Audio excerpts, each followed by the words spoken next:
Do this until February.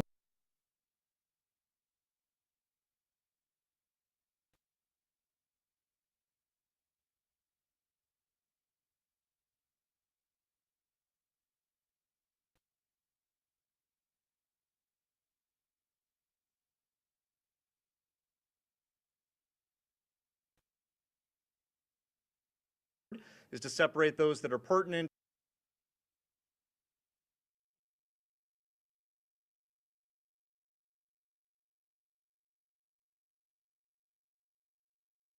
Hello and welcome. This is Gray Hughes of Gray Hughes Investigates on YouTube. This channel evaluates all aspects of true crime. As you are aware, videos and live streams in this genre often discuss elements of crime that may be disturbing to some viewers. If necessary, take the precautions needed to avoid these feelings. Factual information related to cases is the key to fostering rational true crime discussions. Fortunately, you will find that here. Please hit the like button only once, share the video, and subscribe if you like my content. Thank you very much for watching.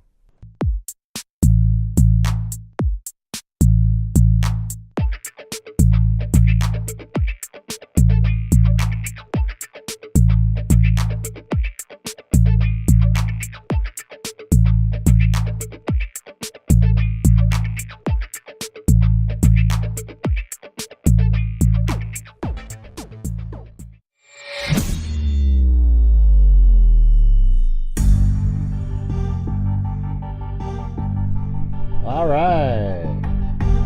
Well, there's a press conference going on right now in Las Vegas, but I have it right here, so I have it rewound so we can watch that. And then we've got another press conference from earlier today, and for the New Orleans, I got that. I edited out all the governor and all that bullshit. And then I have the just digging around on this Matthew, kind of hard to say his last name. It's like Matthew Leivelsberger. It looks like he was into 3D printing. Isn't that interesting? We had Luigi Mangione into 3D printing. So let's see. But in the meantime, what we'll do is just get started on the press conference here. All right. But you know how it is with the press conferences. All right, here we go.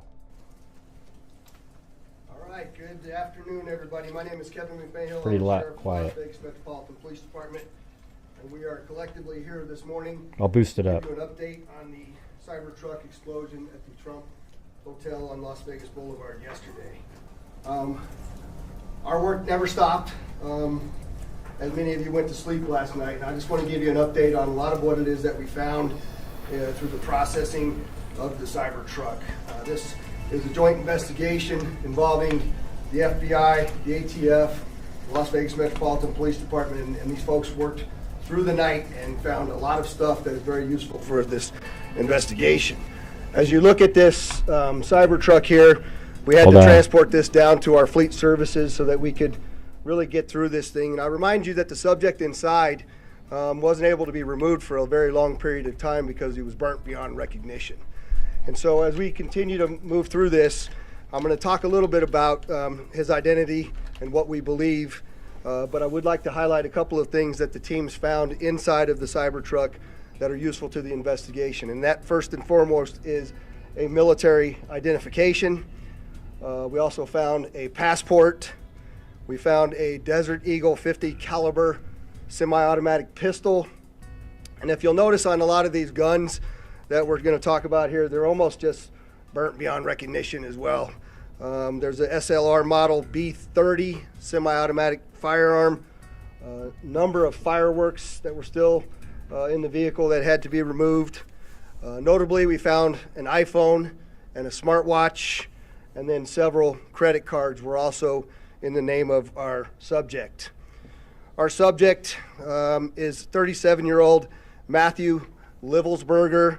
He's of Colorado Springs, Colorado, born July 22nd of 1987. Now, as you'll see here on a picture of his driver's license, let's see, the question really still remains for me, and I know that Why? there's a lot of you folks in the media that are identifying this person as the person in our vehicle. As I mentioned to you already, his body is burnt beyond recognition, and I do still not have confirmation 100% that that is the individual that was inside of our vehicle. And so as I'm calling little it now, boxes. the subject or person of interest, I will not come back until I have the confirmation through DNA or medical records that this is indeed, in fact, the subject inside of the vehicle. Now, further complicating this identification of this individual, we also discovered through the coroner's office that the individual had sustained a gunshot wound to the head prior to the detonation of the vehicle.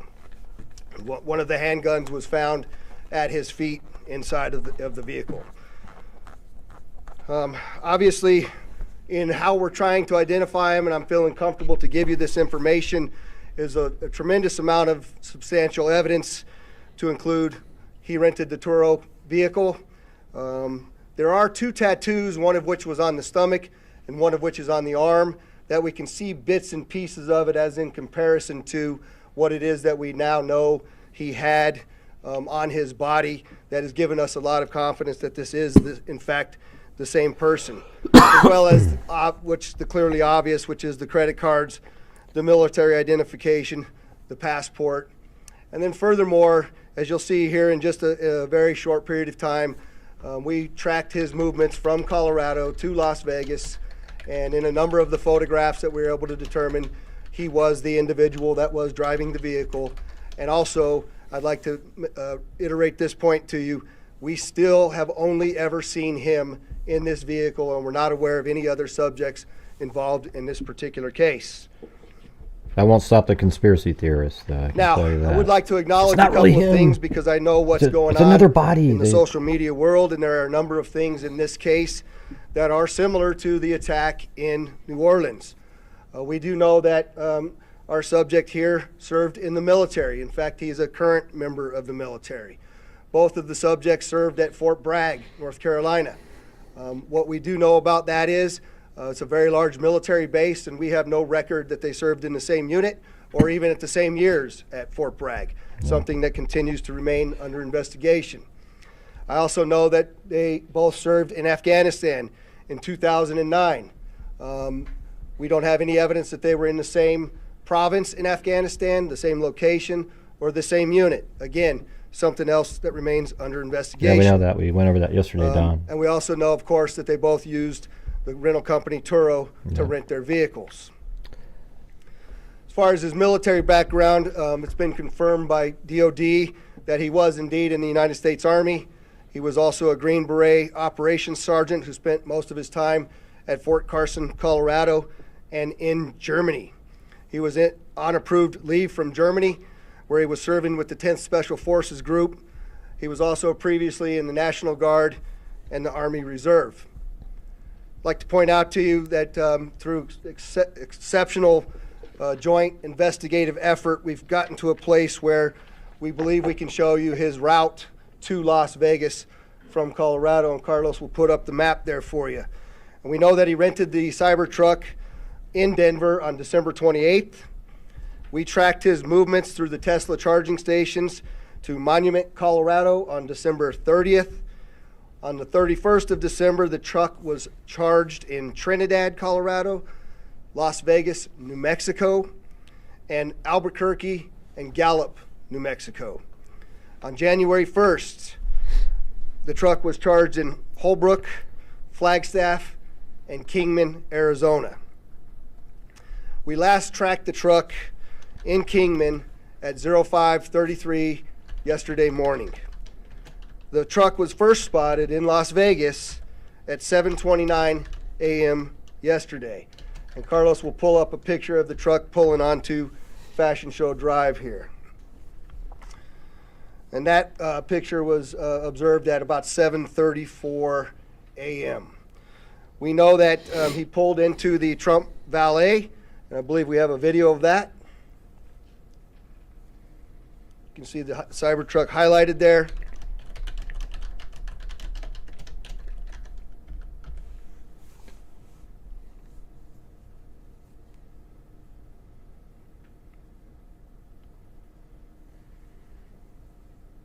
So he was like surveilling it a few So times. through extensive surveillance video, we were able to track him leaving there, and we know that he went to several different places along Las Vegas Boulevard, and he spent some time in a parking lot of a business near Flamingo and Las Vegas Boulevard. We then have a video of the truck pulling back onto Las Vegas Boulevard from the sands.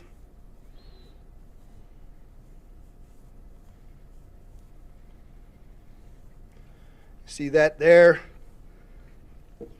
That's north on the boulevard from Sands at 8:39, where he then immediately heads to the Trump Hotel, pulls into the valet area, and as of course you all know, the explosion occurs within 17 seconds of his arrival at the valet. There's some additional investigative updates that are going to be provided to you by a couple of the other speakers here, the first of which will be our special agent in charge of the FBI local office, Spencer Evans. Spencer? Good morning. My name is Spencer Evans. I'm the special agent in charge It's of not. the It's FBI's not Las strange at Vegas all, division. Pozo. As It the is to sheriff people like you, mentioned, though. We've been It is. working through the night with our partners, the Las Vegas Metropolitan Police Department and other agencies, to gather all the facts and determine a motive to what was initially reported to the FBI as a bombing incident, to which our special agent bomb techs and others responded. Obviously, we're always concerned in these sorts of events to ascertain what the motive is. We understand that's everybody's at the forefront of everyone's thoughts. And so looking into exactly what the motivation is remains our number one priority. This is why the FBI's Joint Terrorism Task Force has been brought into play. The Joint Terrorism Task Force, most important part of that acronym is joint. It is done in concert with our partners, which are comprised of more than a dozen investigative agencies here throughout the state of Nevada. We've been working hand in glove, side by side, tirelessly to determine, is there any ongoing threat to the public, to identify the subject, to determine any potential connection to other events going on in the world, most notably in New Orleans, and then obviously to determine if there's anything else that we need to be tracking down. At this time, as the sheriff's pointed out, we feel that the subject has been identified, although not conclusively, waiting for DNA evidence on that front. However, we do feel like we have the subject identified, and at this time there is no information about additional subjects that the FBI is tracking on. Our resources, as I mentioned, that have been deployed in support of this event include Special Agent Bomb Techs, our evidence response team, which is processing crime scenes, side by side with the forensics folks from Las Vegas Metropolitan Police Department, our investigators, our intelligence analysts, and then outside of the FBI Las Vegas field office, we have investigative leads that are being conducted by FBI field offices, both internationally and domestically as well. As always, when the FBI is involved with any sort of case like this, we ask for help for the public. Anyone with information related to this incident, we encourage you to please call 1-800-CALL-FBI, or you can submit a tip online at tips.fbi.gov. We've already received thousands of tips related to this incident. The challenge that we face moving forward is to separate those that are pertinent and relevant and those that can be verified from those that have not. For example, one of the tips that we received just today relates to information alluding to this subject's personal experiences related to his time and activity in the military. Again, that's unverified and uncorroborated, but one of many tips and leads that we will be following up in the days that come. If you have any additional information, again, encourage everyone, 1-800-CALL-FBI or submit it online, tips.fbi.gov. We will tirelessly work to exhaust all investigative leads and conclusively determine what the nature of this particular incident was, what the motivation was, and to the extent possible, share all that information as we obtain it. I'll now turn some time over to the Assistant Special Agent in charge from the ATF, Kenny Cooper.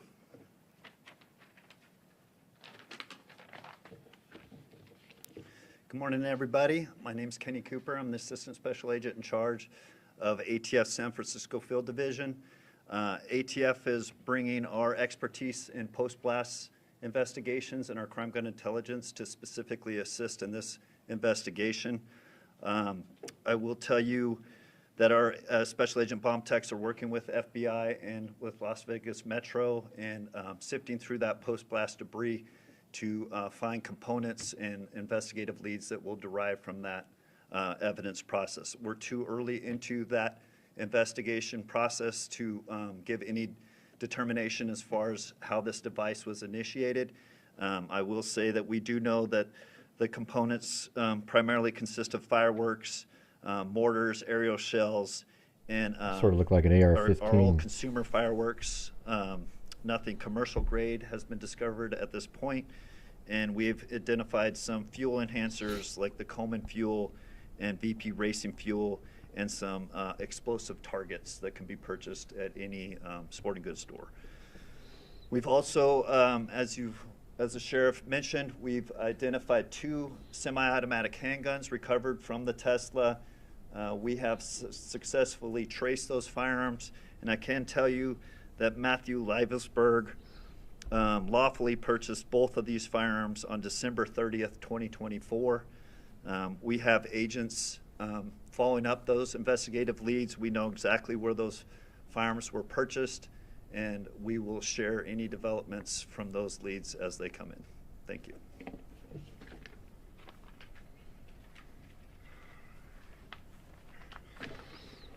We also have the Clark County Fire Chief here, John Steinbeck, and he didn't have any additional updates, but if there's any questions in regards to what the fire department did during this, he's here to answer those questions as well. With that, I'd just like to say before I take a couple questions from all of you. How do you know what they're asking? Notice that we're Pozo? not releasing information that we haven't They don't talk to corroborated you, and I can tell you verified. that. We're very well aware of all of the things that are going around on social media.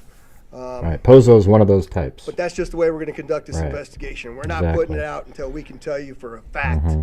what information it is that we're putting out. And so we're going to continue to do that, but I'm also confident to tell the Las Vegas community and this great nation that we don't believe there's any further threat from this subject or anybody associated to him here in Las Vegas. With that, Denise, I saw you. Pozo the Bozo. Identify yourself, please. Hey, thanks, Vicky White. Did this suspect have any other connection to Las Vegas? Had he ever been here before, or any reason to be here? So the question was, did the subject have any ties to Las Vegas, or had he ever been here before? I do believe we had one instance a number of years ago where he stayed at a local hotel, but we're still trying to verify that information as well. Sir? David Charles, KLAS TV.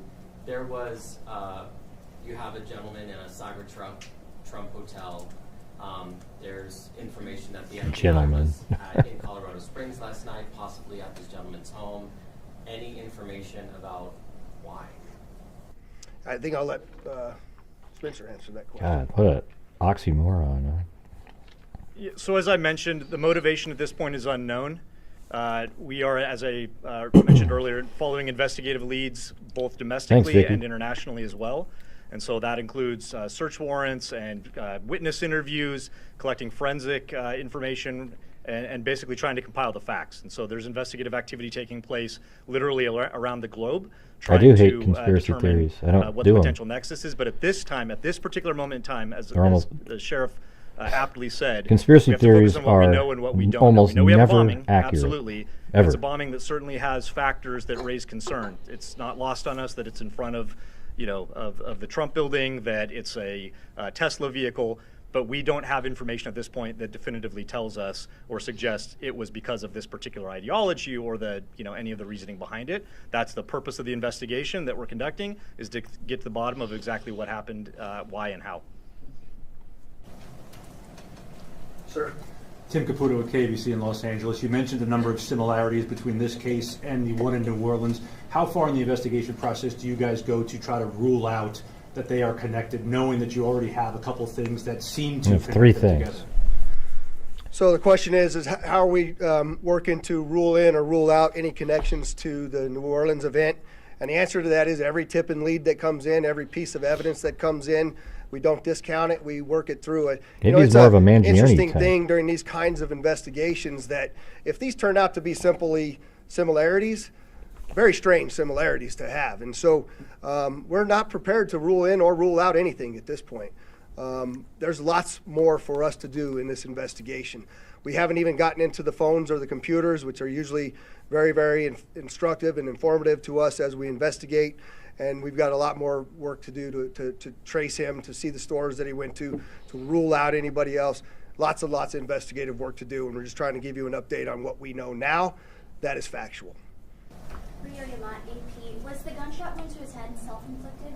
We believe the question is, was the gunshot self-inflicted, and we do believe it was. No, it was a since he remote the only control person in the vehicle, and he was just already and it there. occurred immediately prior to My the God, vehicle just- blowing up. Back there, sir. Yes, sir. I'm Morgan Chesky, NBC News. With the evidence you've seen so far, are you comfortable now calling this a suicide mission? Well, was it a mission? The question is, am I comfortable calling it a suicide mission? I'm comfortable calling it a suicide with the bombing that occurred immediately thereafter. I'm not giving it any other labels. And with the friends and family you've spoken to so far, have they shared any prior red flags? The question is, did we have any of the family members share any particular red flags? Again, I'll go back to what I know is circulating on social media, but none of that has been verified at this point. And final question, real quickly. All the components you found inside the Cybertruck, were they all purchased in Colorado? No, they don't have to. The question is, were all the components found They inside are of the conspiracy Cybertruck purchased theorists, in Kelly. Colorado? And I don't know the answer to that. That's why they why asked we're those. doing the extensive part of the investigation. Hi, O'Neill, Associated Press. Can you talk a little bit about the security measures you have in place at the hotel now? So, as you all know, we had just successfully completed a New Year's Eve event where hundreds of thousands of people come to Las Vegas. I've extended our posture just like it is for a New Year's Eve event where I have thousands of police officers that are working day in and day out. Obviously, dozens and dozens of people that are working on this investigation as well.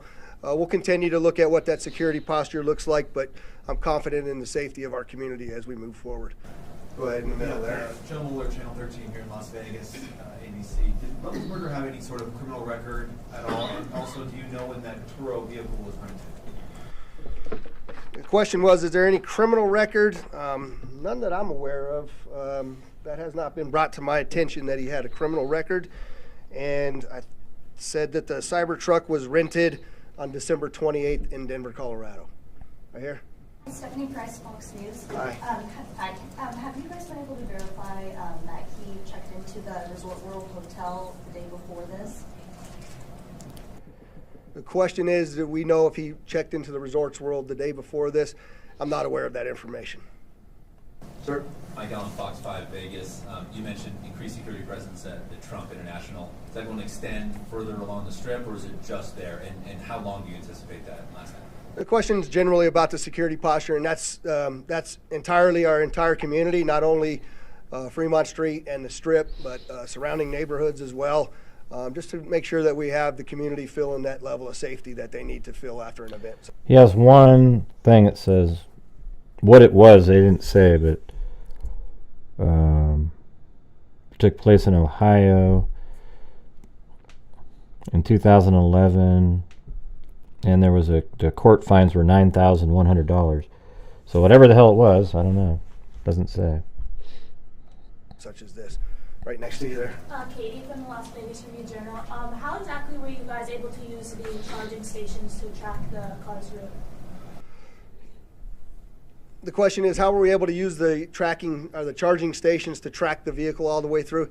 And I'm not exactly sure how to answer that question just I yet. don't know, Bob McQueen. I know that there's some capability by being able to determine that the car is connected to the charger.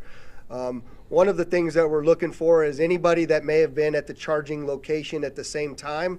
We're looking to try to identify them because their vehicles would have also had cameras that would have taped anybody in and around them. We're trying to get people that may have been in the same locations at the same time that have video on their vehicle that could provide that video to us as well. I'll take two more. See, there you go, Pozo. They are looking for that.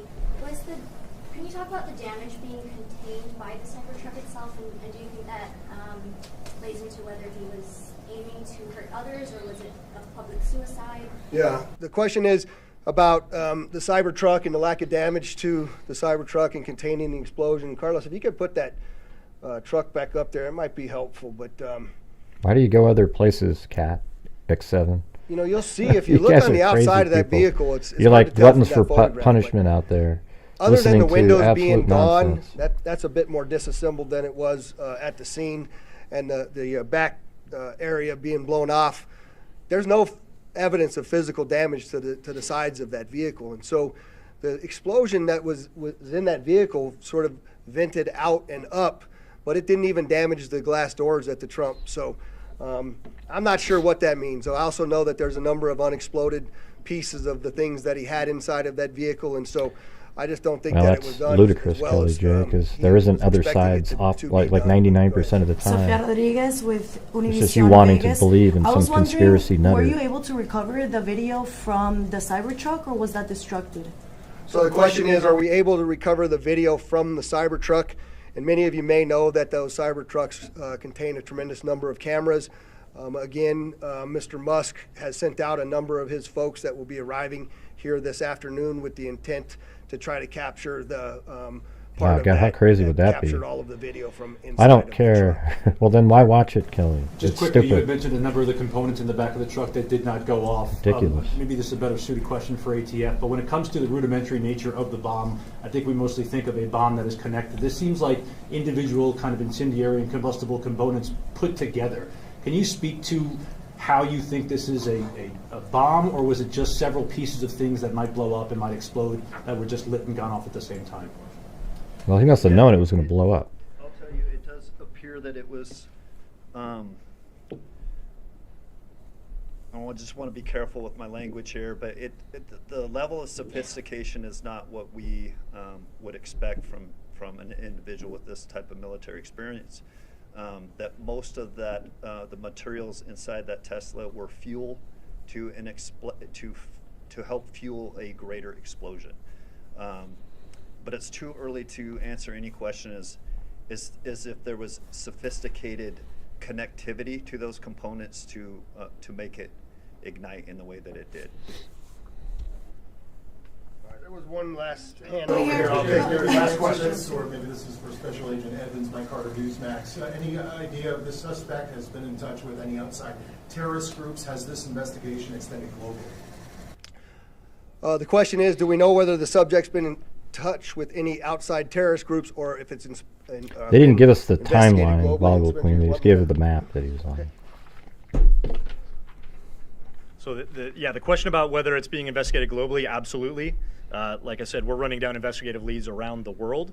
No information that we're aware of right now that connects this individual to any terrorist organization around the world. But that's obviously the thrust of the investigation, is ruling out that there's any sort of terrorism nexus, and then again getting. I'm not even sure what this guy was trying to do, to be honest with you. We appreciate you all coming, and we will be back before you when there's substantial updates to provide to you. Thanks for all your great work. Yep, so I was on the Las Vegas Metropolitan Police page. Let me turn down I boosted up the audio so you guys could hear it. Testing. Now it's mine. Let's see, mine might be too loud. I can't tell. Yeah, I mean, I get all these people saying, "Yeah, I like to watch the conspiracy theories too, just to get a good." And I'm like, I don't know, man. It's really frustrating for me because the conspiracy channels are more popular, okay?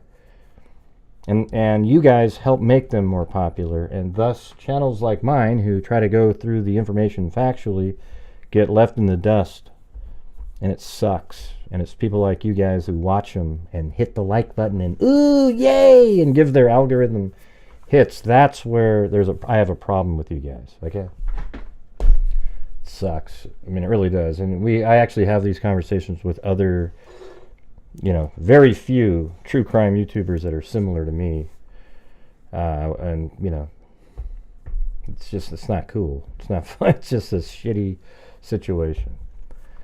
So anyways, what we have here is let me show you guys something that I found. So on Ben Verified here's Ben Verified, his account. When it loads up, right there, Matthew Livelsberger. All right, and you go down to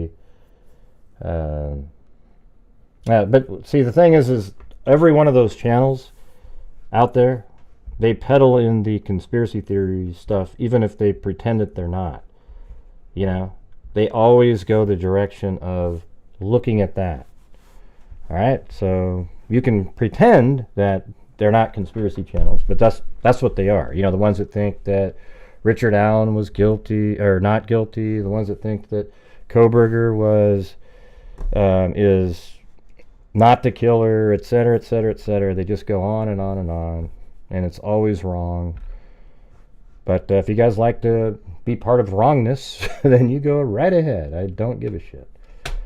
All right, so look at this right here. It says social media. It's got LinkedIn, and then look at it. There's this Amazon right here. You see this?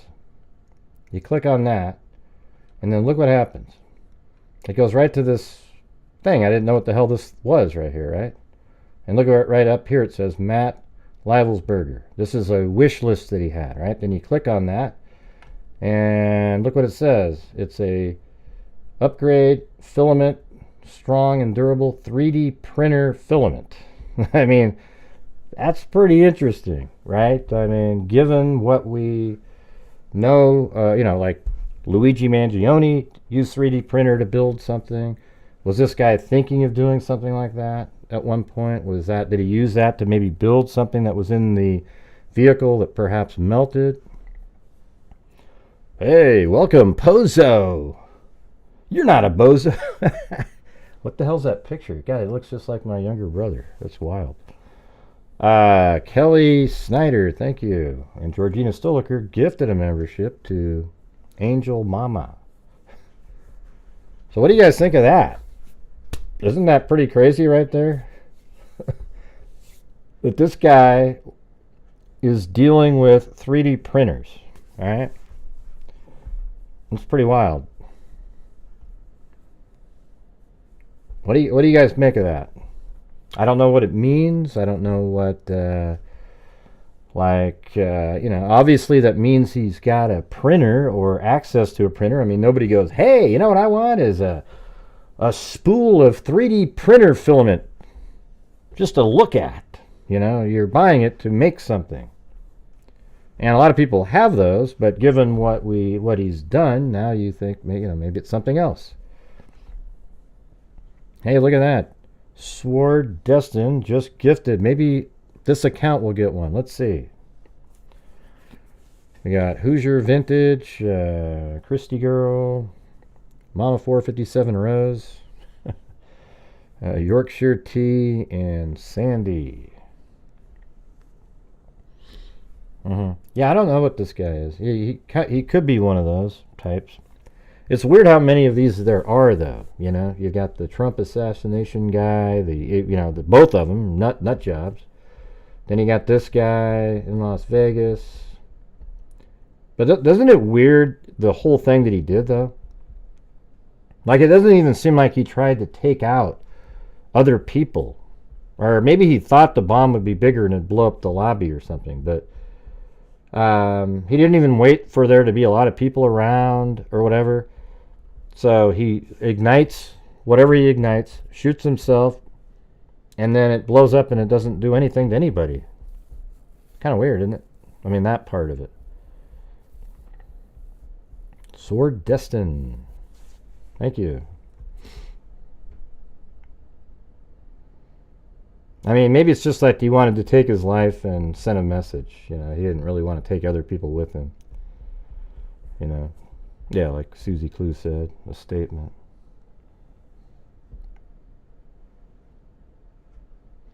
Yeah, but it wasn't even that powerful. I mean, it was pretty big blast, but it's not like the ones you see in those car bombings and so forth.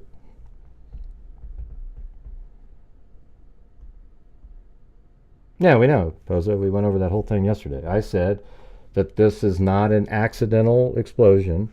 The moment we saw it, because it's in a Tesla, an Elon Musk vehicle, right in the front door of a Trump casino, okay? Or whatever, hotel, whatever the hell it is. I mean, it's just, it's so obvious that it's something other than, and then people were saying, hey, those Tesla's batteries blow up all the time, Gray. And I'm like, what the hell are you talking about? Okay. Yeah, no, there was a big explosion in there, and then there was also fireworks that went off after that. Yeah. So anyways, this is what I found. I thought you guys would find that interesting, that he seems to have a 3D printer. Did he use a 3D printer to build any of the parts that he used to blow up the vehicle, knowing it would melt or whatever inside and be hard to determine what it was.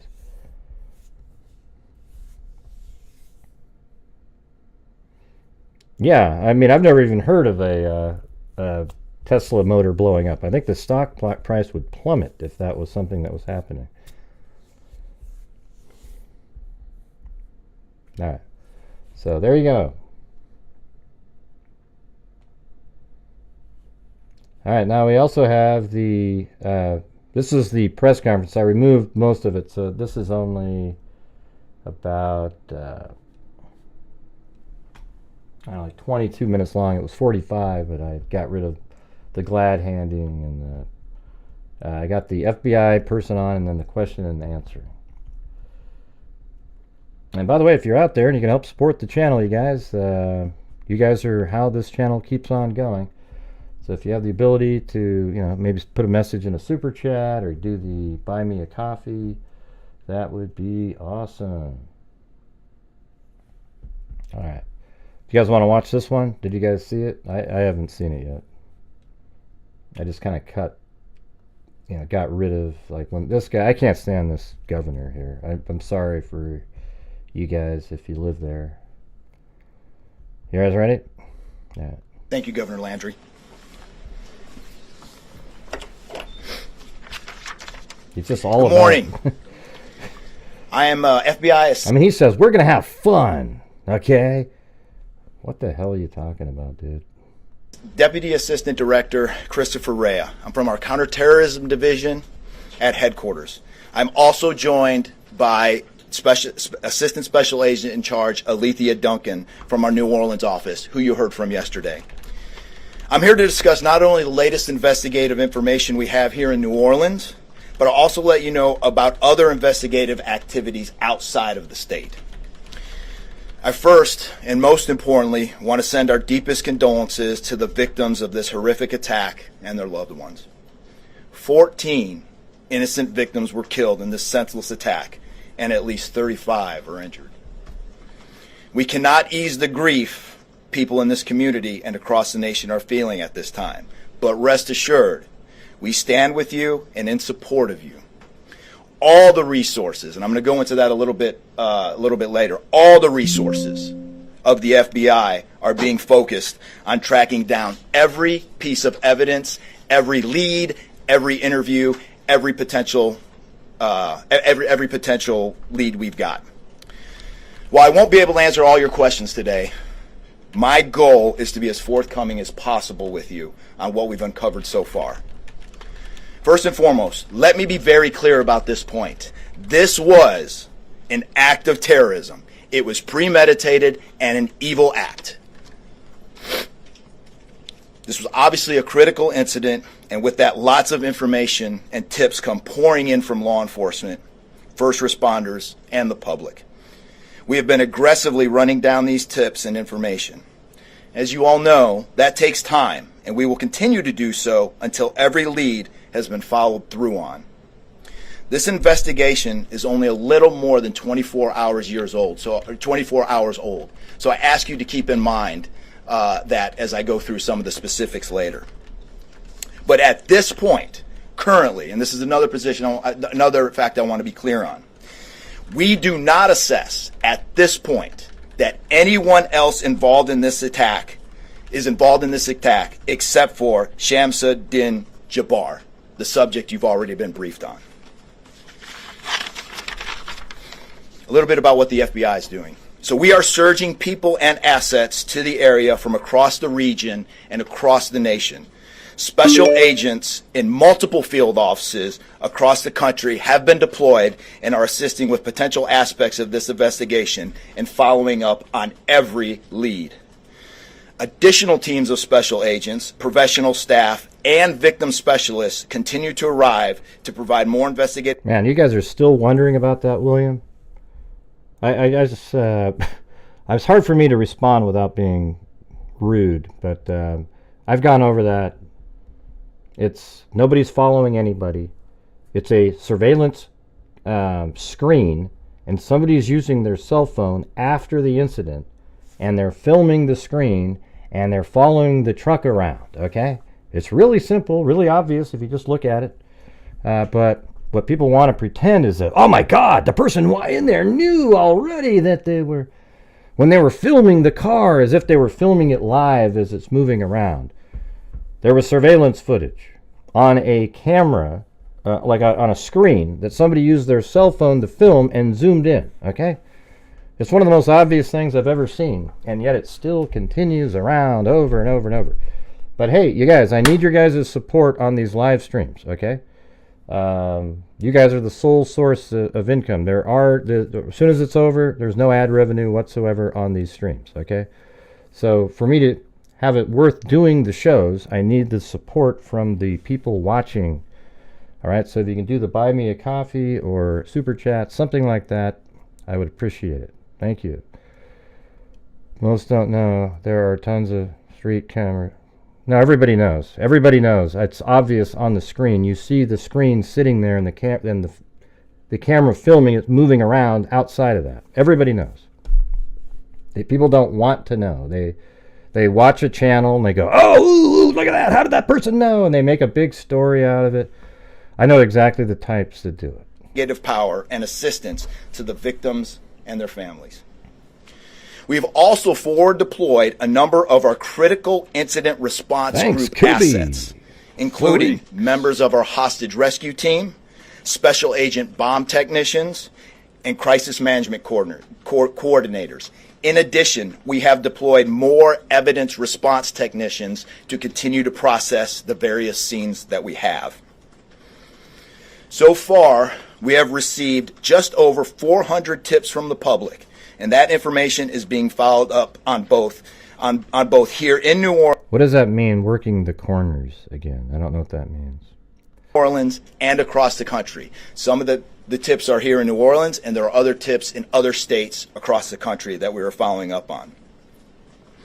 The FBI team and our law enforcement partners here are also reviewing hundreds of hours of surveillance and other video from both the French Quarter and other locations. As for timeline, at this point, investigators believe Jabbar picked up the rented F-150 in Houston, Texas on December 30th. He then drove from Houston to New Orleans on the evening of the 31st, and he posted several videos to an online platform proclaiming his support for ISIS. There were 5 videos posted on Jabbar's Facebook account, which are time-stamped beginning at 1:29 a.m. and the last at 3:02. Did anybody ever find his Facebook page? I never found that. 2 a.m. In the first video, Jabbar explains he originally planned to harm his family and friends, but was concerned the news headlines would not focus on the, quote... So didn't anybody from his, circle that was watching these call the authorities? Somebody must have seen these in a family or family member. Quote, war between the believers and the disbelievers, end quote. Additionally, he stated he had joined ISIS before this summer. He also provided a will and testament. I don't want anybody working the corners so they can send in a super chat. If people can help support the channel, that's what this channel relies on, the generosity of the people watching, and that's how the channel over the last 5 years has donated $227, what are we at now? $228,500. We've given away to various true crime related charities, the DNA fund, and a scholarship fund, which doesn't seem to matter to a lot of people. They just kind of brush it off. FBI and ATF. Nothing.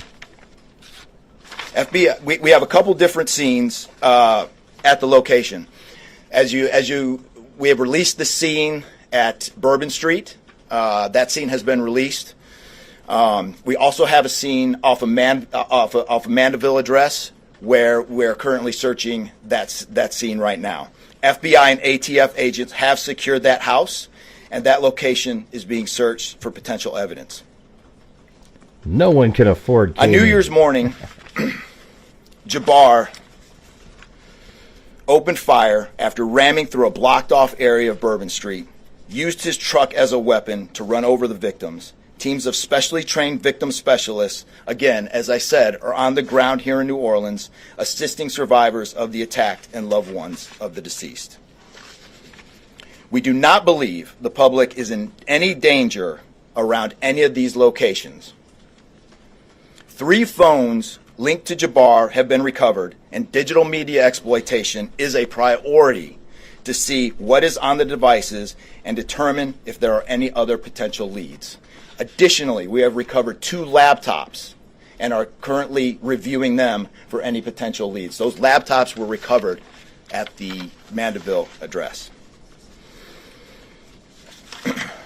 Evidence technicians will also be going over the F-150 truck Jabbar was driving. As you know, we recovered an ISIS flag from the back of the vehicle. Jabbar declared his support for the terrorist group on social media, as I stated before, as he made his way to New Orleans.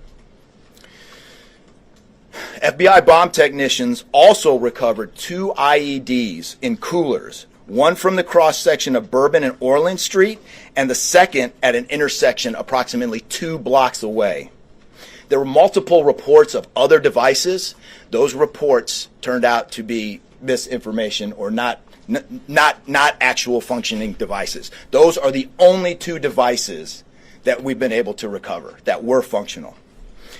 Both devices were rendered safe on scene.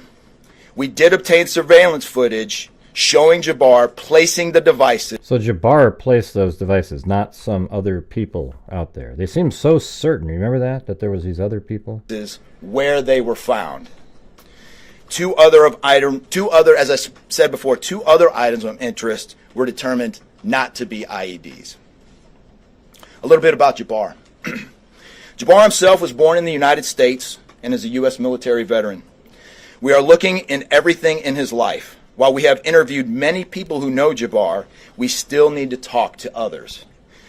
Whether you know Jabbar personally, worked with him, served in the military, or saw him in New Orleans or Texas, we need to talk to you. You may not think you have relevant information, but what you know could tie in to one of our investigative leads. Specifically, we want to talk to anyone who was in the French Quarter on New Year's Eve or early on New Year's Day. That includes people spotted near one of the 2 IEDs on Bourbon Street. The IED was inside a cooler, and many people stopped and looked at the cooler and then continued on their way. Let's be clear, again, we do not believe at this point these people are involved in this incident in any way. We want to speak to them as witnesses and want to know what they saw and when. Maybe there is somebody else, and they're just trying to pretend like in the Delphi case, you know, hey, we just want to speak to the person in this video, this image right here, you know, just to see what you may have seen out there. So maybe they do have somebody, but they've changed off of that to make those people feel safer, and now they can. I don't know. I mean, he did say that they filmed Jabbar placing the IEDs, but then why would you care? I mean, what value would you get at that point from talking to people who looked at it? You know, like what does that help? So there's got to be something else they're looking for. I went down to the crime scene last night. It is very hard to put into words what it looked like and how difficult it was to see. Anyone with information can call us at 1-800-CALL-FBI or send digital tips to fbi.gov/Bourbon Street attack. Early this morning, evidence response teams finished their work at the crime scene. Bourbon Street has been turned over to the city of New Orleans. As you know, there's also an FBI investigation in Las Vegas. We are following up on all potential leads and not ruling everything out. However, at this point, there is no definitive link between the attack here in New Orleans and the one in Las Vegas. And again, I'll preface everything with what I started with in the beginning, which was this is very early in an investigation like this. Again, our thoughts and prayers Our thoughts and our prayers are with the victims of this tragedy and everyone I bet this is this impacted guy's across first the country. time. They remain at the heart of our investigation. It seems like they didn't like the way the other woman handled it. So now he's come in and he's sort of a rookie too, you know. The officer that does the Las Vegas one, I mean, that guy's just totally confident and able to articulate his thoughts. This guy, you know, he's reading basically. I also, although I've only been on the ground here a short time, I also want to express a sincere appreciation for our partners here, which include the U.S. Attorney's Office, HSI, ATF, the New Orleans PD, the Louisiana State Police, I don't even know what you're talking the about, Governor's William. Office, and countless others. At this point, I'm going to turn it over to the Special Agent in charge of ATF here, Josh Jackson. Be snuffed out because of fear. This city will be back. I We'll put this be in there. open to family and friends and loved ones who want some time to relax from the pressures of life. And so today, we're going to have us a sugar bowl. We're going to enjoy ourselves. Enjoy yourselves. We're huh? going to keep Wow. those, again, who have lost loved ones in mind. Right, while you're enjoying And we're going to yourself, get on to yeah. the business Laughing of this city and hysterically this great while country. you're... With that, I'll take any questions. Governor, this is for you and the Assistant Director. The message has really changed since yesterday. Yesterday, the FBI said that people should be vigilant, that he did not act alone, that he likely had help, and now you're coming out the very next day and saying he was a lone wolf, everything is safe, the game moves on. It's kind of loud. This one is loud. Everybody have a good time. How can you be so sure just 12 hours later? Well, we're going to bring him up. All right, but here's what I want to remind everyone. Like I was a deputy sheriff. All right, I worked in a jail. I worked on the street. I worked on the interstate. I served warrants. I can tell you. Look. As long as we have a good in time. today's world, no, I get man. it. Information. We get information like that. Everybody lives in a 15-second TikTok video. We think that life operates like it does on our phones, and it just doesn't. Information changes. I In guess I fact, kept that's some of this why guy in we there. ask the media for patience. We get information, like I said, no one dumps 1,000-piece jigsaw puzzle and puts it together in 5 seconds. Okay? And what I would tell you is that I appreciate the fact that what we did was we're under promise. Okay, yeah. All right, good for you. Are they asking questions yet? Look, something may change again. Here's what I do know, though. Right now, this is one of the safest places on earth. That doesn't mean that nothing can't happen. So you're having your sugar bowl anyways? Or? Thank you, Governor. And to echo exactly, I think the Governor put it eloquently, as Khabib said. In a lot of these instances, I also had the opportunity to deploy to Boss Bomb, and I will tell you this is almost carbon copy to Boss Bomb as far as the inaccurate reporting that comes up. And what the Governor said is we want to be transparent with the public. Years of the FBI not being transparent, we're being as transparent as we possibly can. And unfortunately, as we're being transparent, unfortunately for that, there is some information that we have to go back and recorrect. And in this particular incident, you heard the resources that we've brought, that the other state and locals have brought. We've had 24 hours now to go through media, to go through phones, to interview people, to analyze those videos, analyze other databases. And after all of that, there's been hundreds and hundreds of leads done just in 24 hours. We're confident at this point that there's no accomplices. And I'll give you an idea of how that information sometimes, a lot of the early reports came out that there were extra people that were setting the coolers down, right? It turns out those were just patrons on the street that were looking inside the coolers, right? Well, we didn't know that at first, so we had to kind of track all that down and put that to rest. So that's just an example, one of the pieces of information, but there were other pieces of information that after we got our feet under us a little bit and on the ground here, we were able to put together a much more accurate picture of the subject and his attention.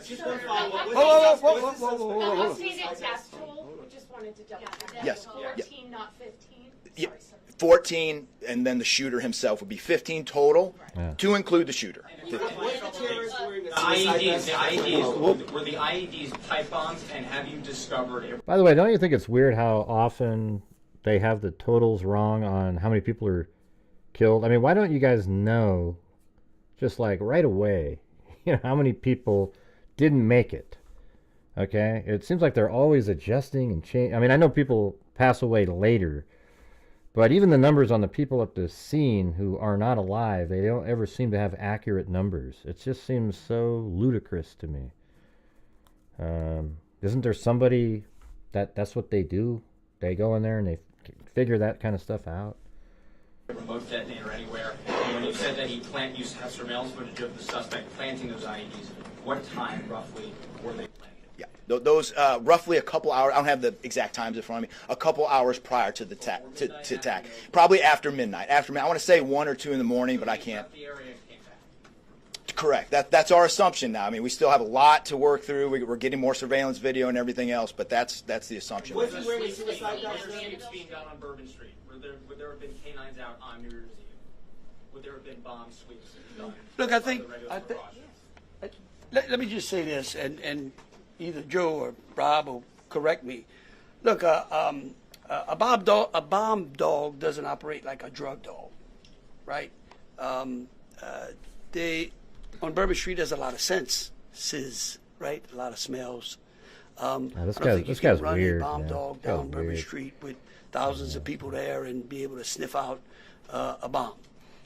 What we've been doing. This guy needs to stay away from any more of the press conferences. He's just destroying his career. What they have been doing is certainly a complete sweep of the quarter because of the limited amount of traffic that's been out there. Let me just say this. I think this may help. It would be my hope that as some additional time goes through, maybe closer to maybe the beginning of next week, we will, if we've got it to what extent buttoned up as we could, I would work with the FBI and the city, and maybe we can come up with a timeline to be able to get you those information, kind of walk everyone through from day one through. I think it's extremely premature, and you're really putting us on some speculative grounds. How do you get there? To ask some of those questions, because again, it's only been 24 hours. I mean, can you imagine how far we've come in 24 hours? So,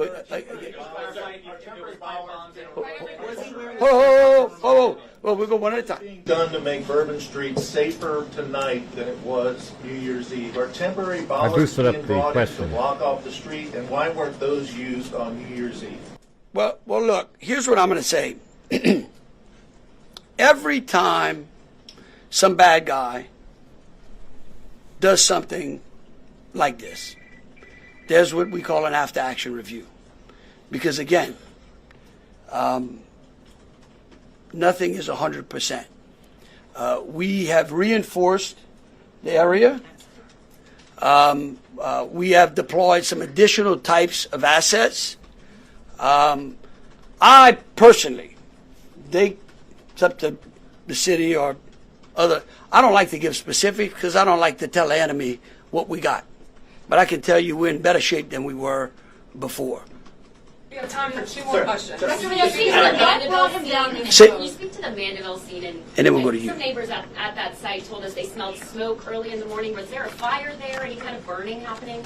Yeah, great. Do you believe that fire happened after the suspect was killed? That's correct. Yeah, I'll move to AT. I do want to address the suicide vest question. I want to kill that one right away. Okay. There was no evidence that the subject was wearing a suicide vest at all. So I will turn the Mandeville stuff over to ATF. Where'd that come from? As to the fire at the Mandeville scene. So our working theory now is that the fire started after Jabbar was already deceased. There's a lot of different ways that can happen. You could have different time devices. You could have a long cord that extended that time. You could also have pressure cookers that were put on top of the stove filled with gasoline, and then it went off. There's a lot of different ways to do it, but that is why our ATF National Response Team is here to answer those questions and get that investigative lead back to our team. So more to come on that. We're still processing that scene. We're out there right now. Are you able to assess what type of how he became radicalized over all of this time? What brought him to Bourbon Street? Do we understand? Was there any international travel involved? What led him down this path to this sort of radicalization? Sure, a lot a lot of questions we're still asking ourselves. We know that he specifically picked out Bourbon Street. Not quite sure why. I mean, I think one can assume that it was lots of people New Year's Eve, with a target for an attack. That's the stuff in the coming days as far as that path to radicalization that we're really going to be digging into and making a priority of. So what I can tell you right now is that he was 100% inspired by ISIS, and so we're digging through more of the social media, more interviews, working with some of our other partners to ascertain just how to ascertain a little bit more about that connection. Oh, we're gonna do one more. Kate. You've had your hand up for a while. Yeah. Thank you, I appreciate it. Yeah. It's actually for Special Agent Red. Sir, I prefer those. So much. In order to reassure people, would you be able to explain the analysis and evidence that has led to this most recent understanding that he was a lone actor and that there is at this point, at least from your understanding, no further danger to the public? Sure. I think a lot of that, multiple interviews, the hundreds of interviews that we've conducted so far, the social media review that we've done of his accounts, by my count now, the 5 devices we have, the 3 cell phones and the 2 laptops, been able to initially triage or go through that, and there is just nothing to indicate through call records, through anything on those devices, through interviews, through anything in our systems that he was aided in this attack. Yeah, maybe you guys could hit that like button. We're only at 161. Also, we're only at 1/8 of a normal goal, and we've already been on it for, God, I don't know, hour and over an hour. So if you guys are out there and can help support the channel, that'd be great. Thank you. By anybody. And again, I have to caveat, like the governor said, it's just 24 hours into it. And that could change, but right now we've got a much better picture and much more confidence on what we were dealing with than we were just 24 hours ago. All right, look, thank y'all so very much. Again, we are going to try to get y'all as much information as possible. So any additional information will be put out through press releases. Thank you so very much. Okay, bye. All right, there's my thumbnail.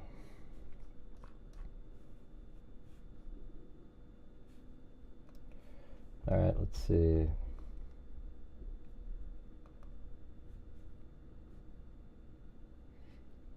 I was going to read the Daily Mail article. This one came out earlier. So pictured Las Vegas bomber who blew up Cybertruck outside Trump Hotel as cops say he served at the same military base as New Orleans mass killer Jabbar.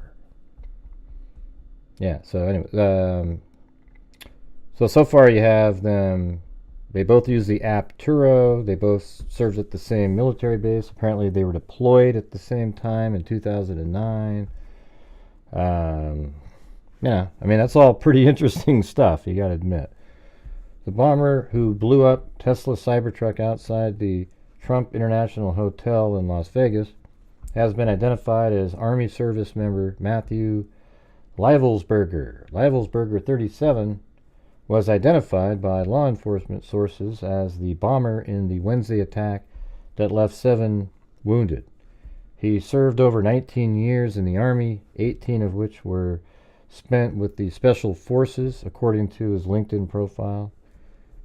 His current role was listed as a remote and autonomous system manager, so probably like drones, which has been, he's been in for 3 months. And that's weird, you know, like what changed? That's sort of he's a manager of that stuff, and he's been there for 3 months, and he just does this. The Colorado townhouse associated with Livelsberger was raided by the FBI, and so, you know, I think this might be that. This is the address that I found. Looks like, kind of like it's a townhome. Right there. God, what a, jeez. I guess they were still building it in 2014. And now this is May of 2024, so not too long ago. This is like that movie, Weeds, Little Boxes. I mean, everybody looks the same. Everything's exactly the same as the next one.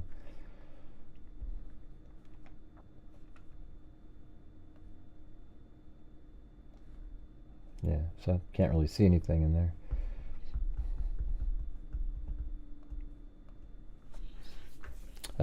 He served 19 years in the Army, 18 of which were spent with the Special Forces, according to his LinkedIn profile. Yeah, a Colorado town house associated with was raided. I think that's it right here. The suspected bomber was raised in Ohio, moved to Colorado Springs as an adult, and has reportedly been linked to several addresses in the city, including the one searched by investigators. He is suspected of renting the Cybertruck in Colorado Springs via Turo app and driving it across the border to Nevada on Wednesday morning, stopping at various charging stations. We just got the route that he took was right here. So I don't have the timing. Boggle Queen wanted to know. I don't know the timing of when he took off or anything. I mean, I'm not sure why they didn't just put the time next to all of these, but he went from Boulders up there, Denver, all the way down through Las Vegas, Albuquerque, Flagstaff, all the way up into Las Vegas. So there you go. That's his route there. That was shown at the press conference.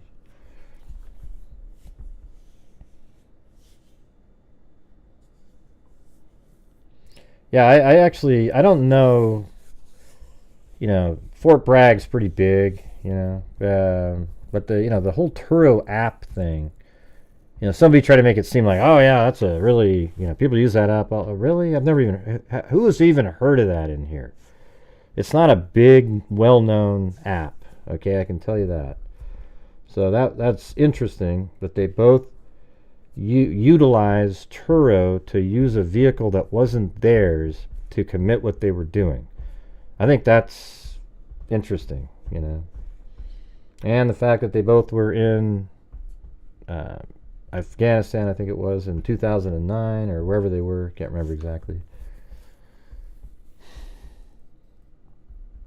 Good for you, Hungry Helmet, good for you.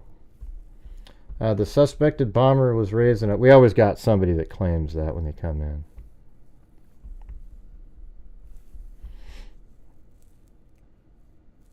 Let's see, it says he is suspected of renting the Cybertruck in Colorado Springs via the Turo app and driving across the border to Nevada.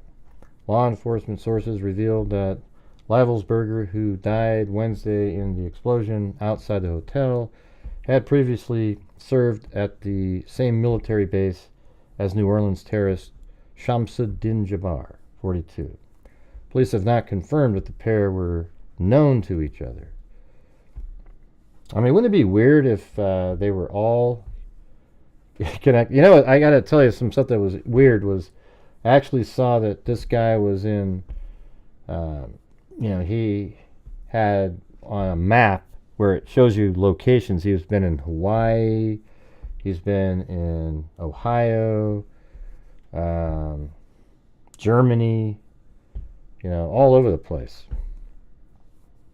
So I don't know. It's interesting. He was in Hawaii, and then you have the second Trump shooter.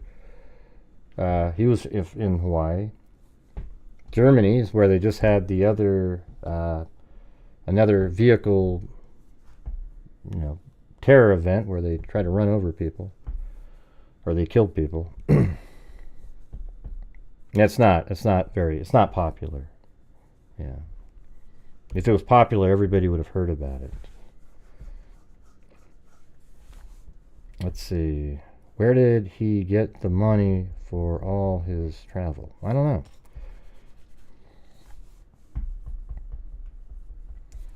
But anyways, there's a picture of him right there. I guess we'll have to wait and see if there's more information that comes out. We just watched both the press conferences, but I'm going to take off.